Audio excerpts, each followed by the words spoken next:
Assalomu alaykum hurmatli tinglovchilar.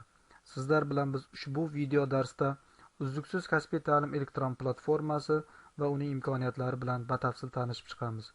Ushbu platforma O'zbekiston Respublikasi Prezidentining 2021-yil 25-yanvardagi xalq ta'limi sohasida ilmiy tadqiqot faoliyatini qo'llab-quvvatlash hamda uzluksiz kasbiy rivojlantirish tizimini joriy qilish chora-tadbiri to'g'risidagi 4963 sonli qarorda belgilangan vazifalarni ijrosini ta'minlash maqsadida O'zbekiston Respublikasi Xalq ta'limi vazirligi hamda Abdulla Avloniy nomidagi xalq ta'lim muammolarini o'rganish va istiqbollarini belgilash ilmiy tadqiqot instituti tomonidan ishlab chiqildi.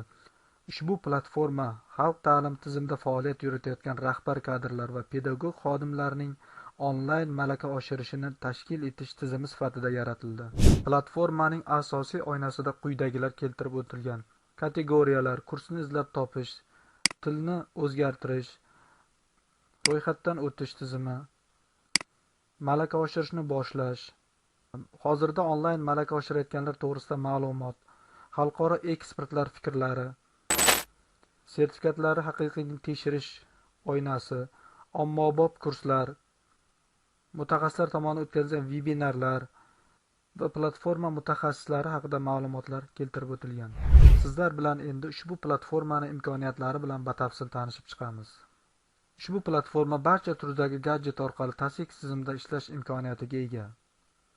Ro'yxatdan o'tish tizimi uchun faqat telefon raqamingiz va pasport ma'lumotlaringiz kerak bo'ladi.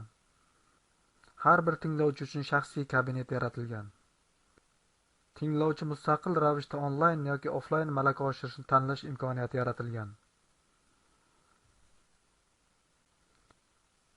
Kasbiy kompetensiyalarni aniqlash bo'yicha diagnostika testlari bajarish imkoniyati yaratilgan.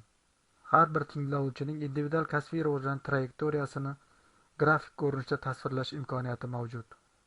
Ehtiyojlarga asoslangan kurslarni taklif etish imkoniyati mavjud. Mavzular bo'yicha video darslar, taqdimotlar, adabiyotlar mavjud. Video darslarni ko'rish paytida test chiqish imkoniyati mavjud. Har bir mavzudan keyin o'zlashtirish darajasini aniqlash imkoniyati yaratilgan. Tinglovchi tomonidan minimum kredit miqdori to'plangandan so'ng elektron shaklda sertifikatni olish imkoniyati mavjud. Har bir tinglovchi uchun shaxsiy portfoliyoni ko'rish imkoniyati mavjud. Muqobil malaka oshirish shakllarida kredit to'plash imkoniyati yaratilgan. Cheklanmagan vaqtda soni cheklanmagan tinglovchi uchun webinar tizimi yaratilgan. Webinar davomida turli onlayn so'rovnomalarni tashkil etish imkoniyati yaratilgan. Tinglovchilar va tutorlar orasida o'zaro muloqot qilish va fayl almashish imkoniyati yaratilgan. Platformada tahsil olganlar haqida statistik ma'lumotlarni ko'rish imkoniyati yaratilgan.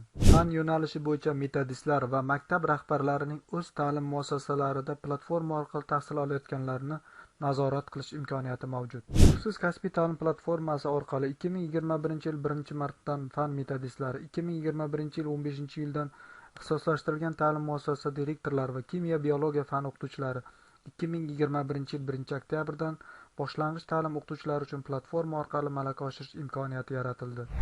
Ushbu platformada 2021-yil 1-dekabr holati bo'yicha ro'yxatdan o'tganlar soni 108.135 nafarni, shundan 1955 nafari metodistlar, 3000 nafari maktab rahbarlari, 103180 nafari fan yo'nalishlari bo'yicha o'qituvchilarni tashkil etadi.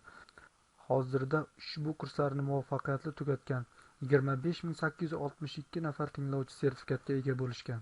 Endi sizlar bilan biz ushbu platformada tinglovchi uchun yaratilgan imkoniyatlar bilan batafsil tanishib chiqamiz. Marhamat.